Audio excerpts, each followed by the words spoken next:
Jennifer Tilly, huh?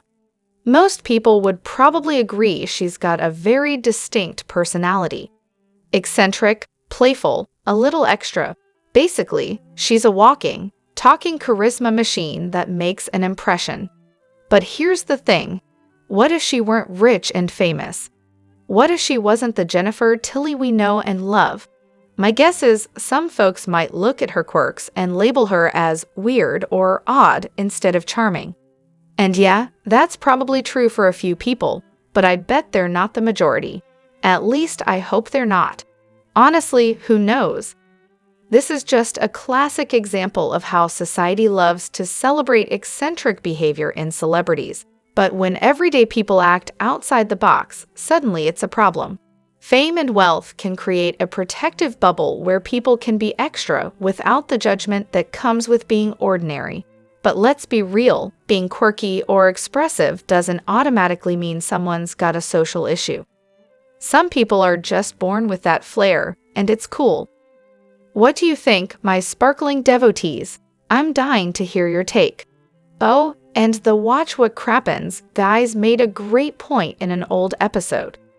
They were talking about Kathy Hilton when she introduced her dog Sue and said, "Sue can talk," before howling with her. Ronnie brought up that if Kathy were poor, she'd be the weird lady at the dog park rolling around in mulch with her dog. Totally accurate, right? Honestly, you've nailed it. I'm way quirkier than her, and no one puts me on a pedestal. In real life, people love simple, easy to understand folks. If you can fit them in a nice, neat little box, you're golden. But for those of us who don't fit that mold, yeah, we're the ones who get labeled as too much. And honestly, mentally ill folks, like me, tend to be a bit more open-minded, accepting, and comfortable with difference. We're less afraid of complexity. But the average person, they're usually not into that kind of outcast energy. It's not until people like this go viral, get famous, or somehow break through that they start being appreciated. Until then, they're just the weird ones. Will Dorit be hosting anything for the homeless not toothless, or as I like to call it, the unhoused not unteethed nonprofit this season? Oh, you can bet on it. Because nothing screams I'm a good person like throwing a charity event that also serves as a subtle flex for your wallet size, especially when you're in Beverly Hills. But seriously, homeless not toothless. This is the unintentional comedy gold I never knew I needed. I'm honestly waiting for the next installment in the series. Homeless not pantsless, homeless not humorless, and of course, homeless not sexless. Someone give these people a TV deal. Oh, open and honest, right? They kept repeating it like some sort of bizarre cult chant. Honestly, it felt less like a conversation and more like they were all reading from the same brainwashed script. But let's be real, Kyle is the queen of this nonsense. She's the one who preaches honesty, yet she's probably the least honest person in the room. And don't get me started on the holy trinity of dishonesty, Kyle, Erika, and Rinna. Honestly, I'm so glad they finally broke that up. It's exhausting, really. It's like a never-ending therapy session with these women. And trust me, they're the worst offenders across all franchises. And Kyle? Oh, she's definitely the worst of them all. She and Rinna are always shouting about being honest and owning it. But funny thing, they never actually do. It's a lot of noise for absolutely no follow-through. Unpopular opinion. I love Sutton.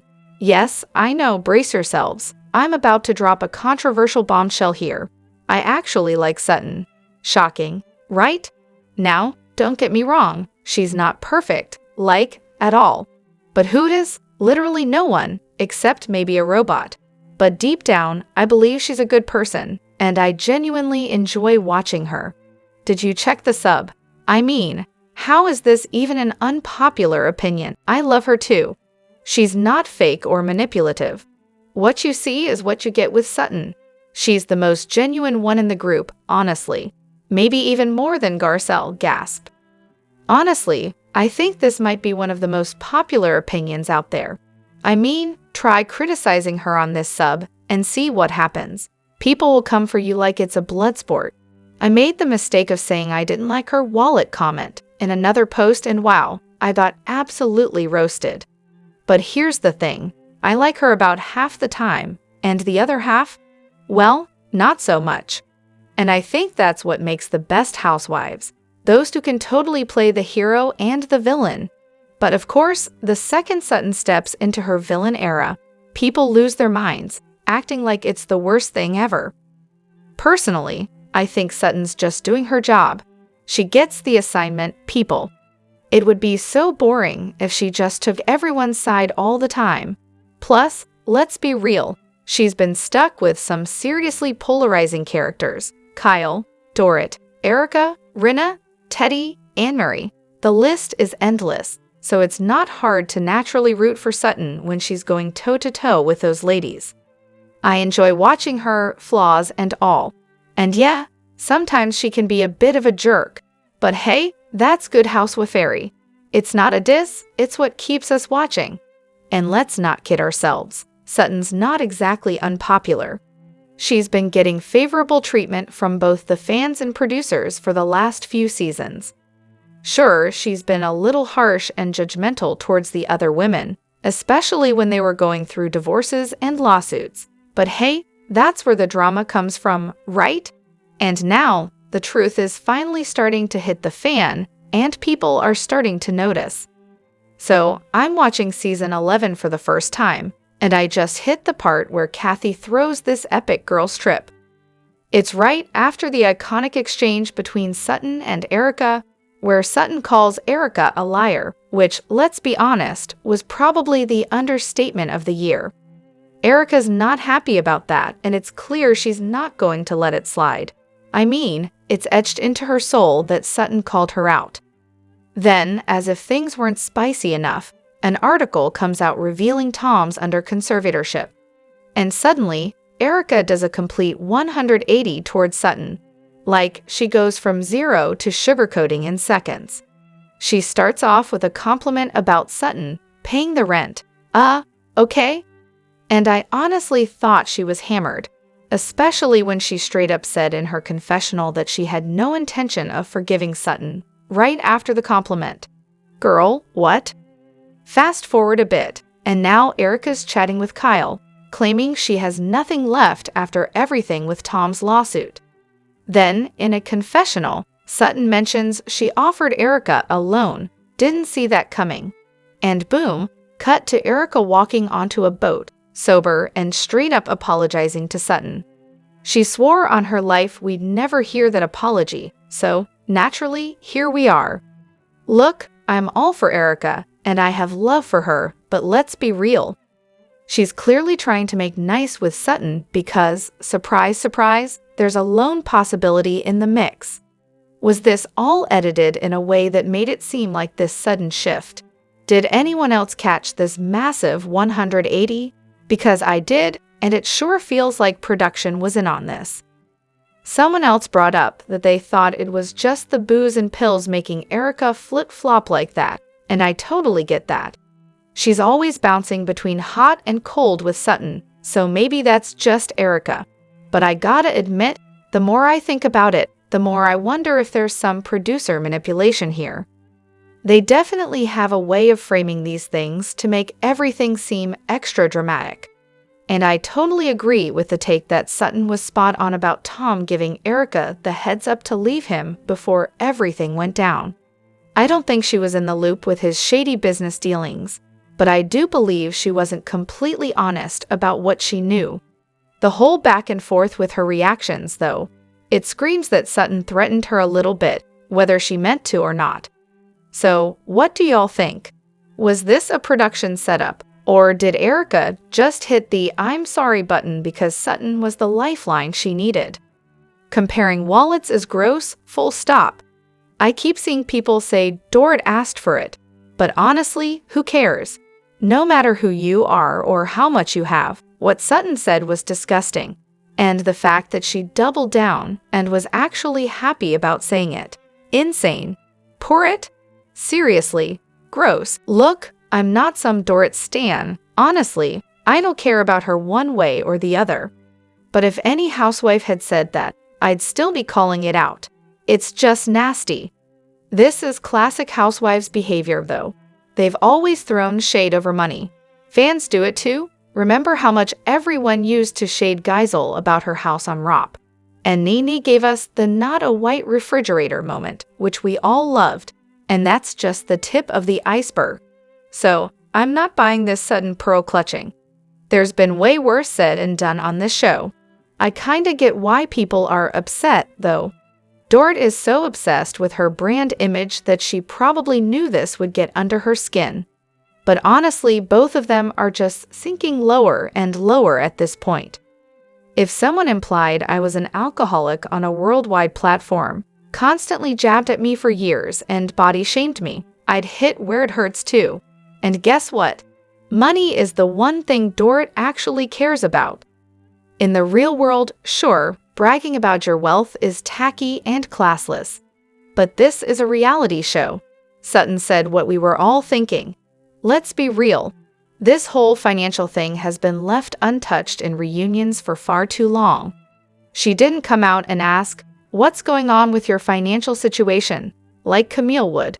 No, Sutton gave us the blunt version. I think what Sutton was really trying to say, awkwardly, of course, is stop talking about my drinking or I'll slap you with a defamation lawsuit. Too bad that lawsuit is something Sutton probably can't afford. As for Dorit's weird obsession with Sutton's beverages, it needs to stop. It's just bizarre. She'll throw around the "see you next Tuesday" word, but gets all clutchy when Sutton calls her out for acting like a you-know-what with her drink monitoring. Make it make sense. And don't forget, Dorit touched her, when Sutton was clearly ignoring her. She asked if Sutton was drinking water, starting more drama over something so dumb. Then she acts like Sutton's the one overreacting. Dorit's been doing this to her for a while. I still think the wallet comment was disgusting, but that's the context. I genuinely can't figure out what's going on in Rinna's mind this season. Like, is she on something? I'm all for a little drama, but at this point, it's honestly hard to follow her logic. I'm convinced she's just making things up as she goes. Take her anger at Sutton, for example.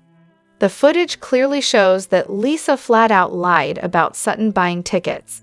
Sutton had the receipts, literally, showing she bought the whole table's tickets. You'd think that would make Lisa shut up for the rest of the season, but nope. Apparently, facts don't matter when you're on a delusional rampage.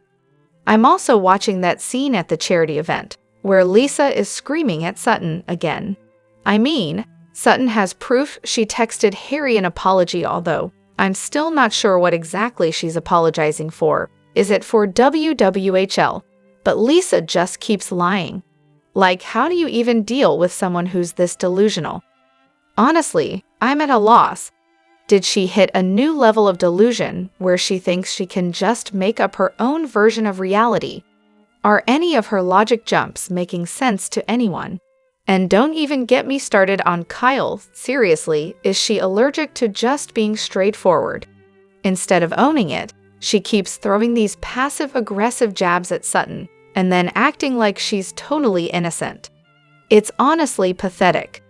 Thank the heavens Garcelle's there because she's the only one in these scenes acting like a normal person. No wonder the fandom's so over Kyle. But here's the plot twist. In this particular scene, Mauricio's actually the one calling it like it is. Can we just make him the new housewife and replace Kyle? At least he's not playing games. I just don't get how anyone can't see that Lisa's basically a professional liar. She exaggerates everything, and her behavior is so obvious. Sutton, Denise, and Garcelle have all been her friends for years, and they're the ones who've said they've never seen her act like this. Does no one else find that a little weird?